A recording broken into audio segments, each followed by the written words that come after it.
ఈరోజు Visakhapatnam city police తరపు నుంచి రీసెంట్గా బాగా సెన్సేషన్ అయిన Sneha MACS mutually aided cooperative society సంబంధించి అందులో జరిగిన ఆర్థిక మోసాలు అండ్ ఇప్పటివరకు కేసు పురోగతి వివరాలు అందరికీ వెల్లడించడానికి ఈరోజు ఈ ప్రెస్ మీట్ పెట్టడం జరిగింది. మొదటిగా ఈ స్నేహ మ్యాక్స్ ఏదైతే ఉందో 2008లో స్థాపించబడి దానికి పెట్టిన పేరు SC/ST స్నేహ మ్యాక్స్ సొసైటీ అని ఇనిషియల్గా పెట్టడం జరిగింది.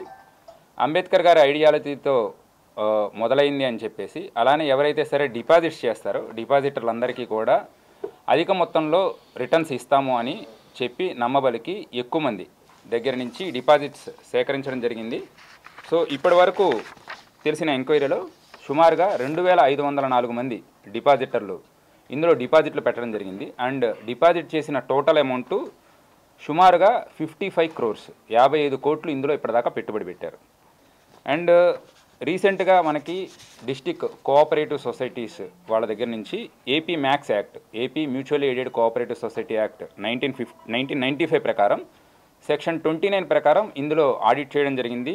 అండ్ ఇంటర్నల్ రిపోర్టు అందరికీ ఇచ్చిన తర్వాత 2008లో స్థాపించిన SC/ST స్నేహ మ్యాక్స్ సొసైటీ పేరు కూడా 2014లో కేవలం స్నేహ మ్యాక్స్ సొసైటీగా ఇందులో ఎవరైతే సరే డిపాజిటర్స్ ఉన్నారో అండ్ మెంబర్స్ ఉన్నారో వాళ్ళకెవరికి కూడా ఇంటిమేట్ చేయకుండా మొత్తం దాని యొక్క సంస్థ పేరు మార్పు చేయడం జరిగింది. అలానే ఇటీవల కాలంలో అందులో డిపాజిట్ చేసిన అమౌంట్ని బైలాస్కి వ్యతిరేకంగా బైలాస్ ఫాలో అవ్వకుండా మిగతా ఆర్గనైజేషన్స్ ఇదే సంస్థకి సంబంధించిన అదర్ ఆర్గనైజేషన్స్ పొన్నూరు మరియు హైదరాబాద్లో ఉన్నాయి, వాటికి కూడా ఇక్కడి నుంచి ట్రాన్సాక్షన్స్ చేయడం జరిగింది. అలానే వేరియస్ ఆర్గనైజేషన్స్కి అంటే బినామీ సంస్థల పేరుతో ప్రాపర్టీస్ వైజాగ్లోను అనకాపల్లి జిల్లాలోను ఇంకా మరికొన్ని చోట్ల కూడా వాళ్ళు ప్రాపర్టీస్ కొని అన్ని బైలాస్కి వ్యతిరేకంగా డిపాజిటర్స్కి ఎవరికీ తెలియకుండా మొత్తం అందులో పెట్టిన అమౌంట్ అంతా డైవర్షన్ చేయడం జరిగింది. సో దీని ప్రకారం మనకి ఇంటిమేషన్ వచ్చిన తర్వాత ఇప్పటి వరకు విశాఖపట్నం సిటీలో 4 చోట్ల మనకి అంటే వేరియస్ డిపాజిటర్స్ రావడం వలన FIRలు నమోదు చేయడం జరిగింది. ఈ కేసుల వివరాలు దువ్వాడ పోలీస్ స్టేషన్లో క్రైమ్ నంబర్ 166/25, అలానే ద్వారకా పోలీస్ స్టేషన్లో 85/25, గోపాలపట్నం పోలీస్ స్టేషన్ లిమిట్స్లో 215/2025, అలానే 2 టౌన్ పోలీస్ స్టేషన్ లిమిట్స్లో కూడా 222/25గా కేసులు నమోదు చేయడం జరిగింది. ఇప్పటి వరకు సంస్థ యొక్క వ్యవస్థాపకుడు కటికల శివభాగ్యరావు ఎవరైతే రిటైర్డ్ IRS ఆఫీసర్ ఉన్నారో అతన్ని కూడా అరెస్ట్ చేసి రిమాండ్కి పంపించడం జరిగింది.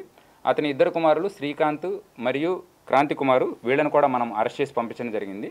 ప్రధాన నిందితులందరూ ఎవరైతే ఉన్నారో వాళ్ళందరినీ డైరెక్టర్లు, అందులో ఎవరైతే సరే బినామీ సంస్థల వ్యవస్థాపకులుగా ఉన్నారో వాళ్ళందరినీ కూడా మనం అరెస్ట్ చేయడం జరిగింది.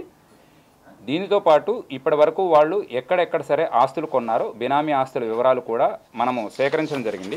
ఇప్పటి వరకు సేకరించిన వివరాల ప్రకారం వెంకన్నపాలెం రాయపరాజుపేట వద్ద సుమారుగా 21 ఎకరాల 12 సెంట్లు ఈ సంస్థ వాళ్ళు బినామీ పేరు మీద కొనడం జరిగింది. అలానే ఎలమంచిల్లో దుప్పిటూరు గ్రామంలో 47 సెంట్లు, దబ్బంద గ్రామంలో 1 ఎకరా 50 సెంట్లు, షీలానగర్ STBL వద్ద 2450 చదరపు గజాలు, అలానే చినవాల్తేరు అక్షయ సత్యప్రసాద్ విస్టాలో 2125 చదరపు అడుగుల ప్లాటు, అలానే మర్రిపాలెం ఇండస్ట్రియల్ ఎస్టేట్లో సుమారుగా 350 చదరపు గజాలు 350 స్క్వేర్ యార్డ్స్ ల్యాండ్ కూడా స్నేహప్రియ ఫైనాన్షియల్ సర్వీసెస్ పేరుతో వీళ్ళు వివిధ ప్లేసుల్లో కొనడం జరిగింది. వీటన్నిటికి సంబంధించిన వివరాలు ఇప్పటివరకు సేకరించాము. అలానే ఇంకా ఏమైనా సరే ప్రాపర్టీస్ కొన్న విషయం కూడా మనం సేకరించి వీటన్నిటినీ కూడా తొందరలో మనం అటాచ్మెంట్ చేసేసి వీటిని కాన్ఫిస్కేట్ చేసిన తర్వాత ప్రాపర్ ఆక్షనింగ్ చేసేసి ఎవరైతే డిపాజిట్స్ ఉన్నారో వాళ్ళందరికీ కూడా మనం న్యాయం చేయడం జరుగుతుంది. Thank you.